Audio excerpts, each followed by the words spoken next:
Let's talk for a few minutes about the opening statements portion of a round at the mediation tournament. The opening statement is the one set piece that you can prepare in advance, word for word, if you like, and everything else in the discussion you'll find is rather free form. But the opening statement is an opportunity to write out your thoughts in a concise manner and to think about the strategic decisions that are yours to make as to the presentation by the student playing the attorney and the student who is playing the role of the client. I coach my teams to consider that both parties, attorney and client, should prepare opening statements. The traditional approach is for the attorney to begin with an opening statement that is perhaps a bit more formal in that it recites the facts that have brought the parties to that point in the mediation, the facts regarding their dispute, and the law that applies to those facts. I encourage law students playing the role of attorney to offer a full presentation and then to turn to the client and ask the client if he or she would like to add some thoughts to the presentation.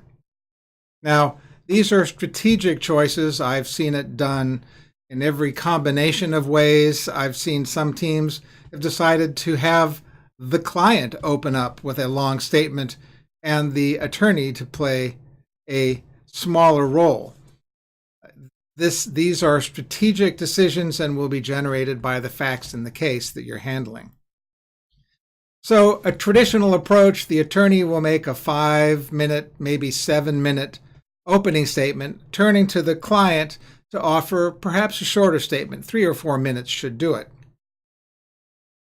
Now, here is a tip that I think is rather important, and I remind my students about this, and that is if you are the team that is the responding party, so the opening statements are made by the requesting party, and then the spotlight turns to you as the responding party for your opening statements. I think it's important that you make a full opening statement, that both students make full opening statements, rather than simply continue whatever discussion may have begun or may have been initiated by the requesting side. So don't miss that opportunity. I think it is a rather dramatic, and it's certainly an important juncture in the presentation that as the responding party, you take the opportunity to make a full opening statement. I think that one of the most interesting professional challenges to lawyers or law students involved in mediation is striking the right balance between advocacy and collaboration. How much, as an attorney, should you be cooperating in your work in mediation toward a settlement? I think it's important to take a look at the score sheets that the judges use in evaluating these presentations. The judge's score sheet for the ICC mediation says, and I quote, opening statement of your perspective and interests, presentation of events giving rise to the dispute and relevant legal considerations, conveying your interests, showing willingness to collaborate. Now, when I talk to law students, I remind them that if you are playing the role of attorney, it helps to show the steel, which is to say, don't pull punches when you are describing the legal aspects of your client's position. I don't think it should be offered in an aggressive way. It certainly should not be offered in a threatening way. But show your confidence in your case. Your tone should be matter of fact. It will give you an opportunity in a strategic sense to also show the other side that you have strong alternatives to a negotiated solution. You have a strong BATNA, and we'll talk about BATNAs in a few minutes. Once you, the lawyer, show the steel of your legal case, by all means, you should be heard expressing your willingness to listen, to remain open to ideas, to discuss the case in a collaborative manner, and to constructively search for agreement and possible settlement. And then it's effective to turn to the client to ask if he or she has any additional thoughts to make. This should be worked out well in advance, of course, of the tournament, and should be something that you and your team practice long before you get to Paris. Now, let's talk a bit about the client presentation.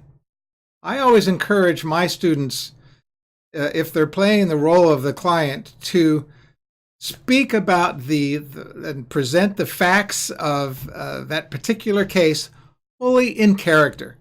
This is an opportunity. It's not really an acting opportunity, but the student should step into the shoes of the character that he or she is playing for that particular case. And this might involve expressing appropriate intensity, emotion, a personal perspective on the story.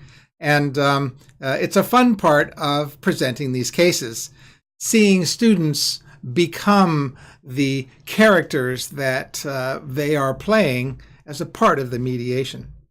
By all means, the student playing this role should, just as the lawyer did, express the willingness to be open, to be reasonable, to listen to what the other side has to say, and to work with the other side, your mediation partners, in the search for common ground and possible resolution of the case.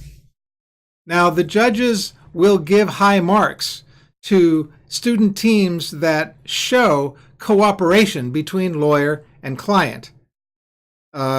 Supportive statements, additional ideas, prompting one another to be creative, to encourage one another, to be heard clarifying perhaps something that one student said.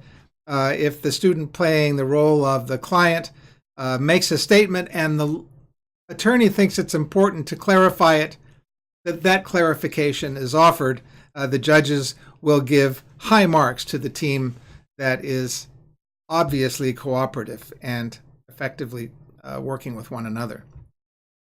Let's take a look again at the judges' score sheet on this point. The score sheet for the judges says teamwork, counsel and client, working together as a team, effectively communicating with each other, sharing responsibility appropriately, and providing mutual backup. Now, I think it's important that you carry this teamwork throughout the entire round, not just during the opening statements. And remember that judges are looking for reasons to give high marks. So, in a way, an effective team will make it obvious that they are working together very well as a team.